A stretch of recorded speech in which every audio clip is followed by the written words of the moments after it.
This Eagle Owl, and today we're going to talk about Reed Blankenship. Are the Eagles actually going to extend them? Also, should we sign Jabrill Peppers? We know he's one of those ones. And lastly, we're going to go ahead and talk about Trotter Jr. and Jihaad Campbell. Is the battle still on? But let's get straight into it. All right, man. Let's get into, well, not the meat and potatoes. We're going to talk about a couple things before we get into that, which is going to lead into the meat and potatoes, pause. So let's talk about the Eagles' unofficial depth chart. It's unofficial. I don't want to go over the obvious who's going to start, but the battles that's going on. And yeah, let's go over the depth chart. And like I said, I don't want to go over the obvious like Jalen Hurts, AJ Brown or whatever, but let's get into that defensive side of the ball.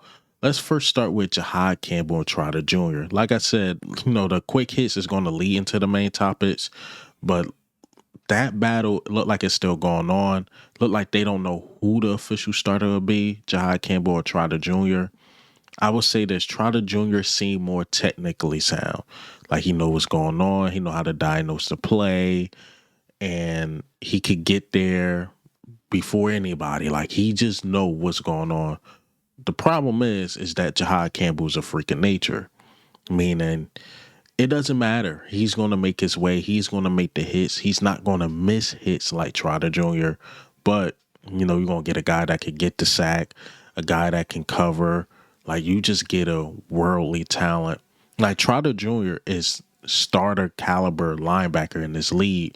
Just the problem is that he's behind Jihaad Campbell and Zach Bond, and those guys are just a different level. So we'll see who they choose week one, see how it goes. I don't think Trotter Jr. will be officially just out of the rotation. I think we'll see him a couple times here and there because I think they like to bring Jihaad Campbell off the edge a couple times. So we probably see Jihaad Campbell doing that a couple times. And then you'll see also, Trotter Jr. on the field a couple times. So we'll see how they do that battle there. They also got here Adoree Jackson and also Jakorian Bennett. I think it's going to be Adoree Jackson. It's just off the simple base that he know the playbook more. He know what's going on. He been here since day one. And Jakorian Bennett is still trying to figure it out. Now, by week 4, week 5, it might be a different conversation depending on how Adoree Jackson is playing. But if Adoree Jackson is playing at a high level, he stays there. If he's not, Jakorian Bennett, I believe, will start. I have here Sidney Brown and Andrew Mukuba. Sidney Brown and Andrew Mukuba, I think it's going to be Sidney Brown week 1 or whatever.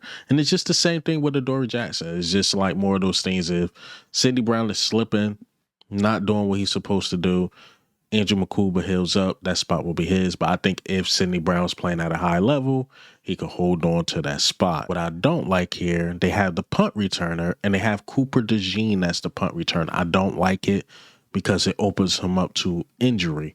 It opens him up to taking big hits.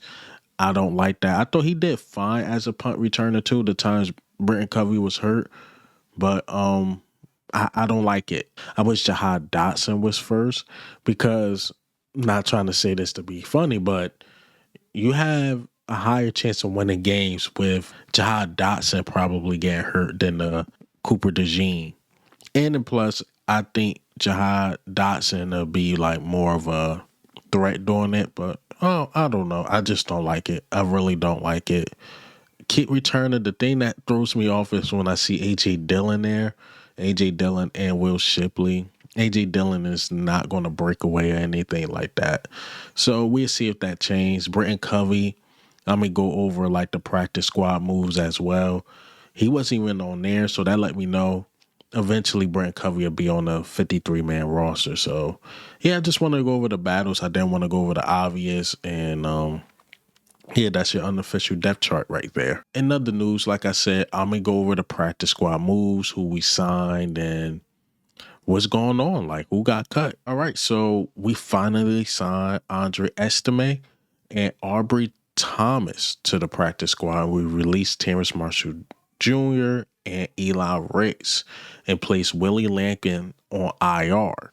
So we might not see Willie Lampkin at all. He might be on season-ending IR, so he's probably just going to be a project in the background.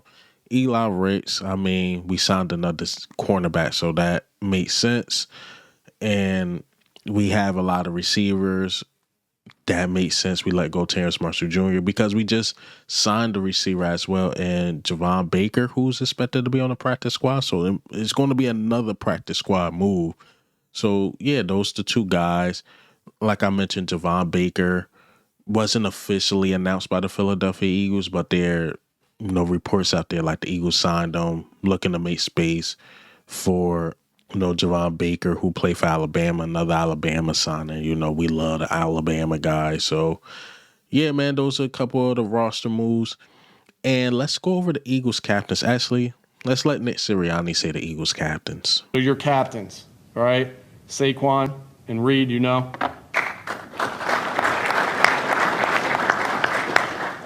Jalen Hurts, Lane Johnson, Jordan Mailata, A.J. Brown, Jake Elliott, and another first-time captain here who worked his ass off to be able to do this, and I love what your teammates think about you, Zach Bond. I love it.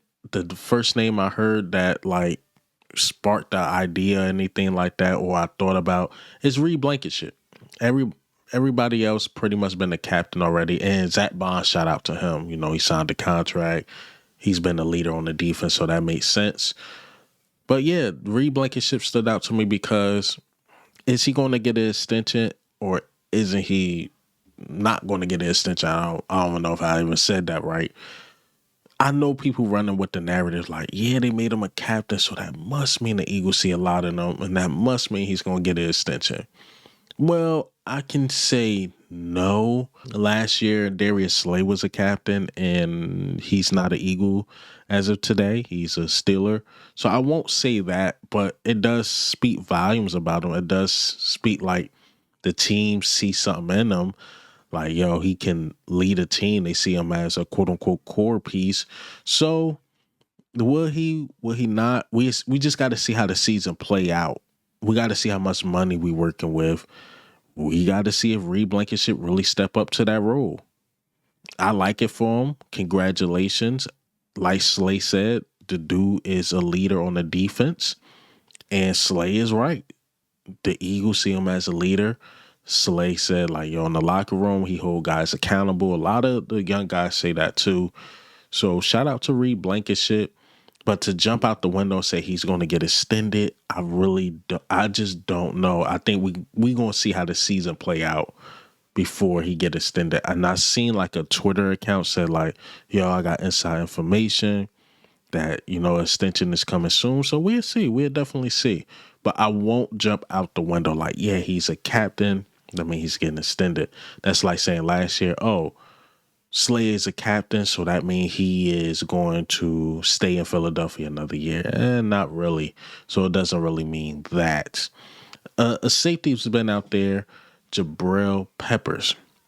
A lot of people think we should get Jabrill Peppers. I've seen the numbers, but he played 6 games. They only won 1 game out of the 6 he played in. His PFF scores through the roof. He's considered a top 10 safety according to PFF. His coverage grade is really good. He's not really good in run defense, but he can cover out his ASS. I will say that he can cover. But the problem is that he's a bit older. If he comes to the Philadelphia Eagles, he's going to want to be the starter, which I believe we pushing more of a youth movement to the off the field stuff. Now, I heard about the domestic violence, this, that, and the third. I don't know. But again, he was acquitted of the domestic violence and all that type of stuff. But again, he did admit, we did have a little coke. Mind you, this is a guy that's from New Jersey. I take up for my New Jerseyans. He's from East Orange, too. I lived in the north, Newark. I lived in the north of New Jersey, so I know that area. Jabrill Peppers is a legend in that area. Jabrill Peppers was one of those ones. I would love him in Philadelphia, but it's just the off the field stuff, man. I don't know what he's on. I'm seeing he want to be a rapper now. I don't know what Jabrill Peppers want right now. So we'll see. We'll see with Jabrill Peppers. What's going on with him? And also, I forgot to mention, man, Jalen Hurts got the gold patch. He will wear the gold patch. The first Eagles quarterback to wear the gold patch.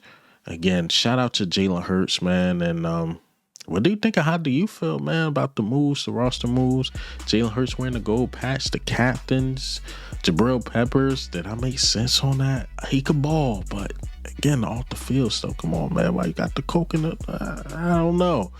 And then Reed Blankenship. Does this mean he's going to get extended? I really don't know. But this is Eagle Owl, man. I'm out.